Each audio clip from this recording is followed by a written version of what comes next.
Ladies and gentlemen, Gummy Ghost here. Got a bit of a different one today. I'm going to be responding to a video that another content creator made. And I don't know if I'm going to be doing that almost ever, but you know what? Let's just see how it feels. Got my notes written out. I'm ready to go. So the video I'm going to be responding to today is going to be from Griffin Gaming. Our Griffin Gaming clips is where I pulled this one from. I'll probably post links in the description, so that won't be a problem for you. He made a video called Soulslikes Are Ruining Gaming. How dare they? How dare Soulslikes ruin the entirety of gaming? But really, I'm addressing most of the criticism from the video featured within the video that I'm covering, you know what I'm saying? And that video is called Reject Soulslikes and Embrace Metal Gear Rising by Type 2 Productions. Now, I want to start the video here by stating that I actually like both of these creators. I think that they both do phenomenal work. Now, I have less experience with Type 2 Productions, but as far as Griffin Gaming goes, our Griffin Gaming's clip channel goes, I actually really like this guy. He's got that spark that most people don't have on YouTube nowadays, which is authenticity. Most people on YouTube overproduce their content. They just make it this factory printed product, whereas I feel like channels like Griffin Gaming, they just like actually tell the truth no matter like who agrees with it or not. And for better or worse, I love agreeing and disagreeing with this guy because he's just real. And that, it's so refreshing just to have a real human being in the room that isn't fake or like just spouting nonsense that they don't believe. And then I also really like Type 2 Productions because they glazed Metal Gear Rising. Just in their video for glazing Metal Gear Rising, I think we can say that we're comfortably friends. Not enough people are glazing Metal Gear Rising. It's actually a crime. I think the president and like the Pentagon should address this, but not enough people love and respect Metal Gear Rising. The sales reflect that. You know, everything pretty much reflects that. There's not enough people playing it right now. So, you know what? I agree with that. I agree with that. We do play Metal Gear Rising. So the real reason I'm making the response to this video is that I disagree with the premise that Souls-likes killed action games. I think a lack of interest in sales is what killed action games, and I actually feel like Souls-likes are the natural progression of action games, actually. Actually. So that's the main issue I have that I'm going to be addressing. The second issue that I'm going to be addressing is both Type 2 Productions and Griffin Gaming just straight up make false statements about both the Souls genre and Lies of P. Now, that doesn't apply to necessarily everything. Like, for example, some of the examples they provide probably apply to some Souls-like games. And some FromSoft games maybe even, but they do not apply universally across the spectrum. I think that this argument is honestly disingenuous, and it comes from a place of honestly just like, what do I even say here? It comes from insecurity. You guys are honestly mad because you suck at these games, and it makes you feel insecure. So basically what happens is you walk into a boss arena, okay? And the boss slaps you and you flinch.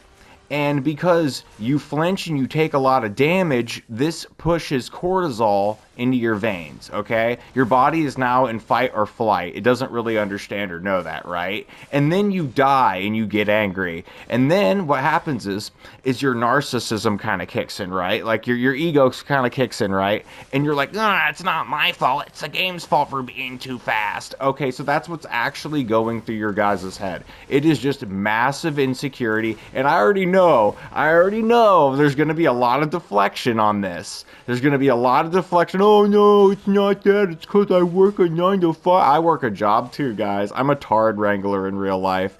That means I get physical with people who are mentally ill and they just can't keep their hands to themselves. But, you know, so I mean, if you're going to violently and retardedly attack me, I actually have training in that. So just keep that in mind. But, you know, it's just, it's a matter of opinion. Like, to be real, guys, I do feel like that whether or not you like Souls-likes games are going to come down to your preference on flavor here. It really is that simple. I don't want it to sound too deep when I get into this, but it does make me a little vitriolically angry because I'm just so passionate about Souls-likes games. I really am passionate about them. Tying into what I literally just said a second ago, I do think Souls-likes actually took the action genre further, at least for the things that I value in my action game experience. And what is that exactly? I think Souls games better reward intuition, they better reward patience, they better reward pattern recognition. You know what I mean?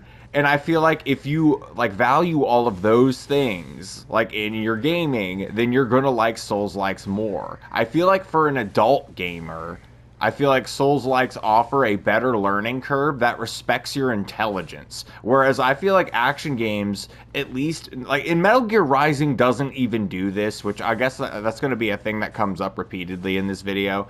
Is Metal Gear Rising is almost a Souls-like game. I don't even know why you guys are making this argument. But let's not get ahead of ourselves. Let's not get ahead of ourselves. Um, yeah, I just think Souls-likes are actually a progression in the genre, and I think that the sales kind of reflect, and the popularity in large reflect that. I guess one question I have for both Griffin Gaming and Type 2 Productions is like, what do you even consider is a Souls-like, huh? Is it because the game's hard? Is it because it hurt your feelings? Is it because there's a life bar in it? Is it because there's a stamina bar in it?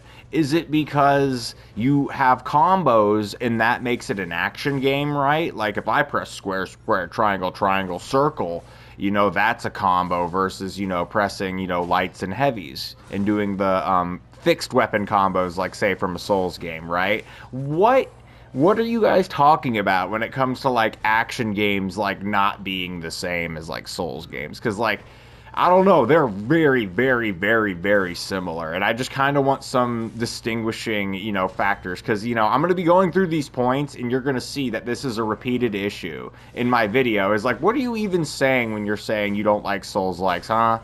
Are you saying you don't like Miyazaki's? Okay, let's not get too ahead of ourselves again. So getting straight into the points in the video, I wrote this in a linear order, so each point that I'm addressing should be in chronological order to the video. I'm not going to directly quote anything or rip clips out. I can't currently do that anyways, but just understand that's how I'm formatting this critique. So first off, they make the claim that Souls-likes give you little to no opportunity to attack the enemy, and they use Laxia and Lies of P as a bad example for this. And you know why it's a bad example? Because I have the same example. I love this game, you fucked up. And yeah, you can easily use aggressive tactics on Laxia. You can easily dodge instead of parry. And so, like, you guys are bad at the game. You guys are bad at Lies of P, and that's why you're upset at it, okay? I want you to watch me clap Laxia's cheeks for the rest of this video. And I want you to imagine that's me clapping your argument to fucking death. Because, dude, this is smoking gun evidence that you're wrong. Just like, dude, in Phase 2, I actually suck at Phase 2 Laxia. But guess what I do to beat her? I use power, just raw power. I let her have everything within my kit so that she can barely move. Okay? So, like, don't tell me there aren't options outside of just parry, parry, parry, parry, parry, dude. That's just a straight up lie, at least for Lies of P, okay? Now, maybe they're referring to, like, some of the bosses in Elden Ring. I certainly felt that way multiple times in Elden Ring where I'm just waiting my turn. But to be honest, dude, I actually feel like this is a consequence of the reality that Miyazaki has made, like, 4 or 5 games where he has to constantly innovate on patterns. So I do feel like it's more of a result of that. Not to mention, not every boss in Elden Ring kind of functions that way either. So again, how bad is this problem really? It feels like you're complaining about a rhythm game in a rhythm game, you know what I mean? Like, oh man, this DDDR, when I press hard mode on Dance Dance Revolution, I can't keep up with all the arrows. It's like, okay, buddy. It's just like, again, this whole argument that they're making is stemming from insecurity. So, and not only that, the claim that attacks are off rhythm, get fucking good, buddy. You just suck. Like, dude, I can literally slow down the frames on Lies of P and see how they work. They aren't like off, you know, screen or whatever. I mean, there are some wank hitboxes in Elden Ring, but again, I don't think you guys provide the correct examples in your video to support your claims. I think that's really the big issue here. I don't even think it's unanimously wrong. Like, maybe in Stellar Blade the mechanics are wrong, and I haven't played Stellar Blade. But you see what happens when you guys make examples that are just wrong, like factually. Yeah, some lesser channel, some lesser channel high on edibles is gonna fucking call you out. All right, moving on to the next point. What did I write down here? Notes. Oh yeah, feels good. They complain over there being no power fantasy in Souls-like games. What in the actual fuck are you talking about? You know what power fantasy means. I'm pulling it up for you, dude. Come on. These are adults, by the way. The term power fantasy, this is pulled up by Brave Browser on the Google engine, I think, refers to a genre or trope where the protagonist possesses immense power, often allowing them to overcome challenges in a way that fulfills a desire for control, strength, or influence. Okay? Do you want to know what the power fantasy is in Dark Souls? You're killing gods as a mortal being. You're using human intuition, human pattern recognition, and human stress management to kill a being that is usually bigger in size and in strength to you. In a one-on-one slap fight, you can't actually beat these beings, but your intellect, your patience, and your stress management, again, that's how you actually beat the enemy. And when you beat that enemy, you feel powerful. Like, you are the Dark Lord at the end of, you know, Dark Souls 1. You are basically a Great One at the end of Bloodborne. Like, what do you mean there's no power fantasy? And not to mention, they bring up Lies of P as an example. There is some absolute anime as fuck fable arts in that game, where you are literally zipping across the screen. Like, if you use the Monad Charity Sword, you literally get something better than Metal Gear Rising in terms of anime factor. I don't want to hear this false argument that there is no power fantasy in Souls games when that is like almost the focus of the entire game. Is you're going up against threats that, you know, the odds are overwhelmingly against you, but you've toughened up, you've learned. You guys just don't understand these games and your butt hurt. I hate to say it, but that's what it is. That's what it is. Alright, I gotta cover this next point, which is that Griffin and Type 2 Productions seem to have this weird double standard for parrying, at least when it comes to Metal Gear Rising. For some reason, Griffin would claim that, like, Souls games are parry slop. Oh, all you do is parry, parry, parry. You don't parry in Elden Ring, and you don't parry in Dark Souls 1, and you don't really parry in Dark Souls 3. I don't get where this argument is coming from. It sounds like you have a bigger problem with, like, Bloodborne, Sekiro, and Lies of P. But again, I haven't played all of the Soulsborne games. I've played some of the spin-offs like Thymesia, but again, I don't understand like this absolute hatred of parries. But we'll sweep for Metal Gear Rising though, even though the parry mechanic is garbage. You have to hit the attack button plus the direction of the enemy, and it's like, okay, that makes sense. The problem is it doesn't come out all the time. It doesn't always come out all the time. Sometimes the direction of where you're supposed to be pointing your analog stick is unclear. It's so unreliable as opposed to a mechanic in Lies of P where I can actually use my eyes, and I can also time the parry based on the weapon I'm holding. Yes, there's actually two parts to the parry in Lies of P. That's why your timing is actually bad. You're trying to do it like it's Sekiro, but you actually didn't pay attention to the actual parry timings in the game, so you're mad at it. You're a little upset with it. But, you know, we figured it out together, you and I. We figured it out together. We grew together. So, like, The thing is like having a strict parry, right? And like in Metal Gear Rising, because on the harder difficulties, you for sure need to know how to parry and things like that. And I do believe Type 2 Productions claims that in Metal Gear Rising there are mandatory parries. And I have to be real, some people would say it was like a Sekiro-like if there are mandatory parries in this action game. The thing is, you guys never make clear what a Souls-like game even is to you. Where is the defining parameter for you? What makes a Souls-like game? Is it the stamina bar? Is it the dodging? Is it the fighting style? Is it the fact that you need more skill to beat it? Like, what makes it a Souls-like? Is it because the enemies hit hard? Because, like, dude, on Devil May Cry, you can put it on Dante Must Die, and then it's absurdly difficult. You know what I mean? I think that's even cracked for difficulty. So what makes a Souls-like to you? Can you please define it? It's very... Do you even know what a Souls-like is? Do you even know what that means? Like, what is it?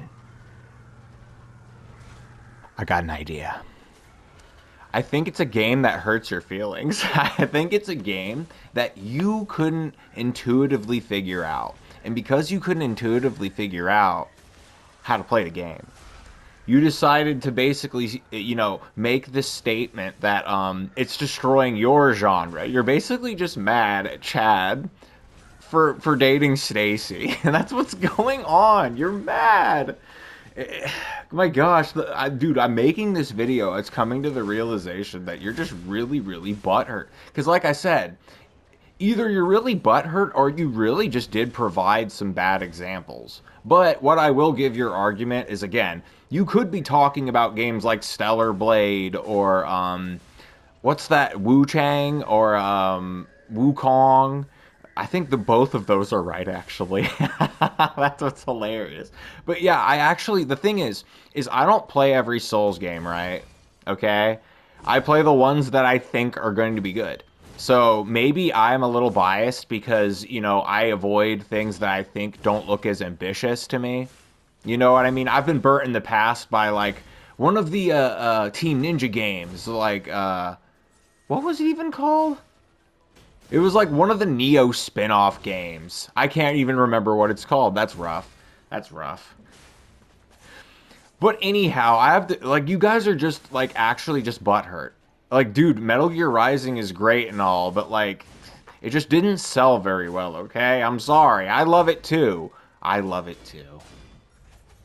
But to wrap up this topic, the reason it comes off as mad 'cause bad is because you guys don't frame your criticism as preference. You kind of frame your criticism as parrying itself as a mechanic that is bad because it hurts my feelings. Why is parrying bad as a mechanic? It's because you can't react to it intuitively. If you guys were reacting to it intuitively, you would probably enjoy the power fantasy of parrying every attack. But you don't get that. You think the windows are too tight, you don't want to learn, and then you'll criticize people. Oh, there's yellow paint on the barrel. What are we, idiots? I could throw the same thing back at you. Oh, what? You can't die to an enemy? It's gonna bust your ego up and you're gonna cry? You're not gonna actually learn from the parry timings from the attacks that hit you? You're not actually gonna learn that? Like, you see how I can just throw the same criticism back at you? I think your argument stems from weakness, not understanding.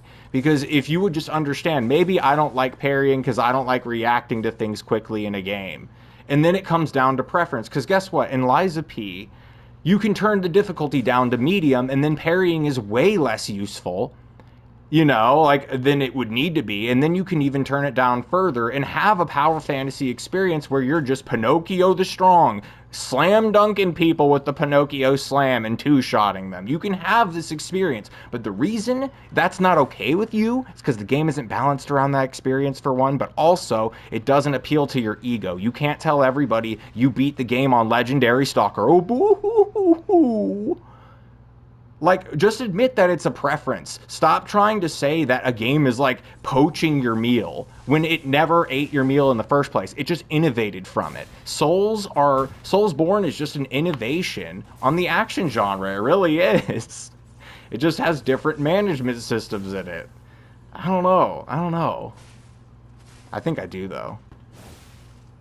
You see how nasty it is when you just, make an argument that it just randomly attacks your genre? Like, imagine if I did the same thing to Metal Gear Rising. I love Metal Gear Rising, by the way. I have to keep stating that because you might not think I do by this argument. But at the same time, oh, Metal Gear Rising, the reason you like that is because you like just smashing buttons over and over again. You like going square, square, square, square, square, square, square, square, square, square, square, square, square, and then you like pressing your little button and then spamming attacks. And then you like going, I mean, Blade Mode is actually pretty sick and I think does need to return as a mechanic. But you see what I mean? I could be reductive about it and just say, oh, you like Metal Gear Rising because it's straightforward and has stupid people dialogue. I could do that.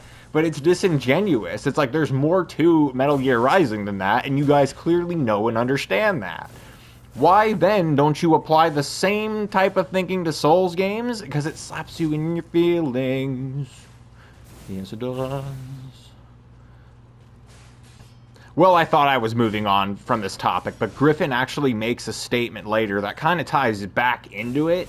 That basically Souls fans only like our bosses because of their difficulty. I do not agree with this at all. I think just because a boss is difficult in a Souls game doesn't mean it's an enjoyable one. Like, I love Arlecchino at the end of Lies of P Overture. Arlecchino made my brain grow with how complex some of the movements were, some of the stress management, all the things going on screen. Like, Arlecchino, like, pushed me further as a gamer and made me fall in love with Lies of P on a level I never thought I would understand. It's like, you thought you knew one thing, but you learn all these new things. That sense of internal progression cannot be matched by action games. I'm sorry.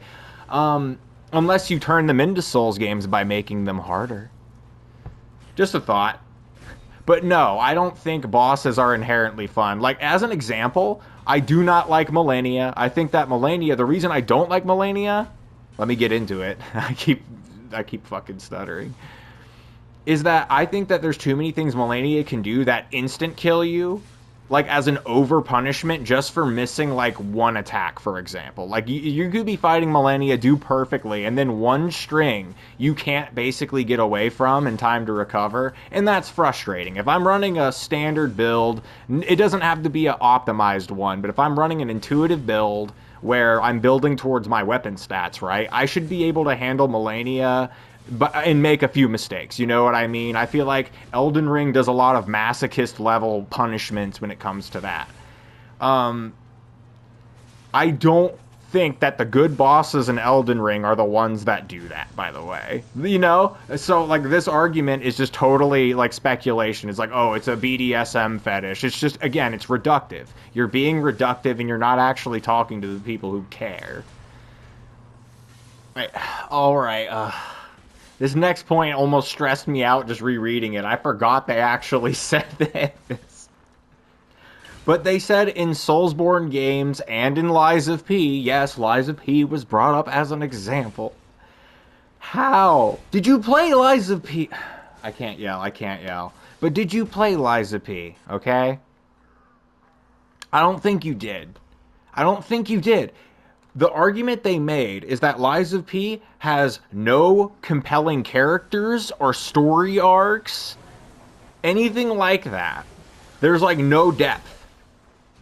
And they're all just vague and annoying, whereas the Metal Gear Rising characters are so deep and nuanced and entrenched and great, And, where do I even begin? And how insultingly misunderstood that is. Like, let's bring up Laxia again, because Laxia is by far from the best example of, like, a character with depth, right? She's, like, almost surface level, but I'm gonna tell you the depth of Laxia. So Laxia represents the inverse of Sophia in terms of Simon's love interests, okay? So Simon is, like, the main antagonist of Lies of P. He can detect and read people's minds because he sees the truth in everything. He falls madly in love with Sophia because he sees that Sophia is pure-hearted and true. There is, like, nothing wrong with her. She's beautiful, and she's like, a pure-hearted individual. But he sees the cruelty in every human that he encounters because humans are both light and dark. It is very rare for someone to be pure-hearted. So he falls for Sophia, and adversely, one of his underlings, Laxia, falls for him because, you know, of his ambitions, you know, use of ergo, all that. She kind of becomes in love with him almost to a cultish obsession. And the reason Simon can't reciprocate those feelings is because he sees the darkness within Laxia, and his obsessive fixation like actually kind of betrays him in that way. Like he can't accept basically the thorns on the rose, alchemically speaking. You know what I mean? So yes, there's actually a lot of depth to the characters in Lies of P, because that not only ties into the backstory of Laxia, that ties into alchemy, which is a ongoing theme in the game, that ties into as above, so below, which is a very common theme within alchemy, is that you often have the light and its shadow. So you have the right things about like Simon's mentality and the wrong things about it. Like his feelings for Sophia are right, but he's wrong about, you know, using them to justify basically tearing all of the corruption from the world, because when you do that, you destroy what humanity is. Wow, that was so shallow and easy to explain. It didn't take any depth at all. This game is really surface level. It's really for big dummy dum-dums who suck on their thumbs. I mean, I would say that you're pretty much complaining about the narrative not spoon feeding you, but the thing is Metal Gear Rising doesn't really do this either. Like, Metal Gear Rising does not hide away anything. It puts it all in plain sight, but the messages behind the philosophy, things right and wrong about Raiten's philosophy versus Armstrong's philosophy, that is the more subtle and esoteric part of like Metal Gear Rising. So again, why do you think it's bad when Lies of P does something subtle? Like, predominantly, I would say, Lies of P is more subtle than Metal Gear Rising is when it comes to, like, delivering that hammer. But then again, Metal Gear Rising is so much shorter, it doesn't have the breadth to really hide anything in plain sight, right? It just doesn't have the room for that. So the room for that has to be in details. So that's how it does it in Metal Gear Rising. That's how it does it in Lies of P. I don't think they played Lies of P. I don't think Type 2 Productions played Lies of P through its entirety. I have a hard time believing that, given the claims that they're making and how preposterously wrong they are. Like, I do think that this is either disingenuous or you guys never played Lies of P, and you're making this argument out of spite, and I don't know why that is the case. Metal Gear Rising has similar narrative strategies, because I think they're both Eastern philosophy when it comes to doing these types of narratives. I think they're both Eastern yeah, it's like Platinum, and then the guy who makes Lies of P, I think, is an Asian guy, so... I just snorted like DSP. That was really embarrassing, but... yeah, I'm sorry. I think you guys are completely off the pulse on this one. Alright, I think that sums up my thoughts. I had to get it off my chest because I really, really like games like Lies of P. I really like parrying as a mechanic, and I didn't warm up to it right away.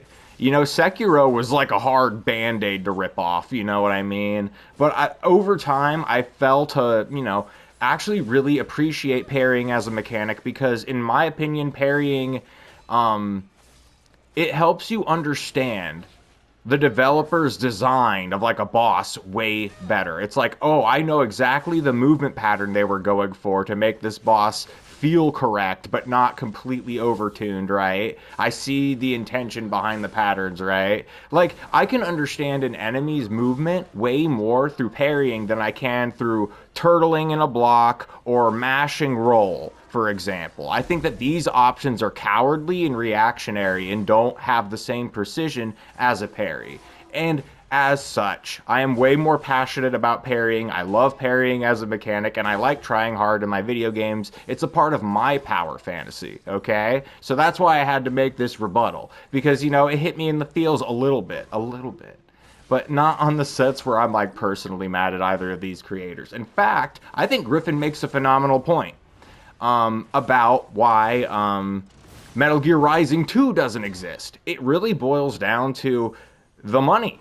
people didn't really invest in this game the way they invested into Dark Souls and other FromSoft games. I think that people found the element of like, oh, this game has much more grandiosity to it in terms of like, social credit, like I beat the hard game. Like that literally helped that genre like ascend in a way. But also, it was the deeper discussion as well that also had the longevity. So you had both elements of success there. You had normative interest as well as like philosophical interest. So that's why I think Souls games have succeeded beyond, or at least in the market, right? But I think, yeah, Griffin made a phenomenal point. He even used Dead Space Remake as an example, which Dead Space Remake, yeah, I didn't buy Dead Space Remake when it was new too. I bought Resident Evil 4 Remake because it was a better game. It had its audience completely poached. That game was so dead on arrival. EA has no intelligence of when to actually release a Dead Space game. That's another discussion. I'm about to go off into another tangent. The point is, you guys, if you want these games to succeed, you need to actually support them. But I think that the action games, or what am I saying? What am I saying? I think the thing that they point out in their videos, both Griffin and Type 2 Productions, something that they taught me, is that there really isn't a place for the casual gamer of the early 2000s. Basically, if you are like of normative intelligence, right? Like you're just playing games normally, you don't want to think about it too much, right? You are no longer being catered to. Game design in like 2025 and 2020 seems to cater to two types of people. It seems to cater to people who are really, really stupid or really, really smart, at least in terms of like skill level. So like games are either baby brain easy or very hard. And I feel like people who are in the middle of the road are having a hard time adapting. So I don't know.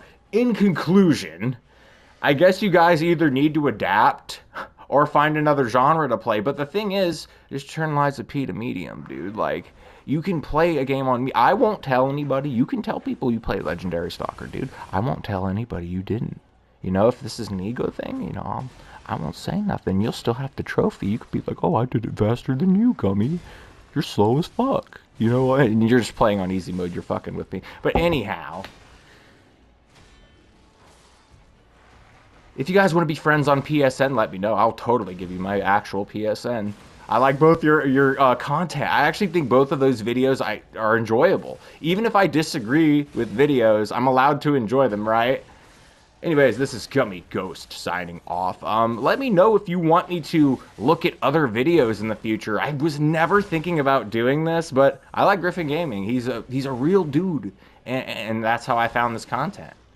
And I was mad. I was mad a little bit, but I also enjoyed myself, and I really appreciate you guys for being real. I really do. Stay real out there, ladies and gentlemen. Gummy Ghost signing out.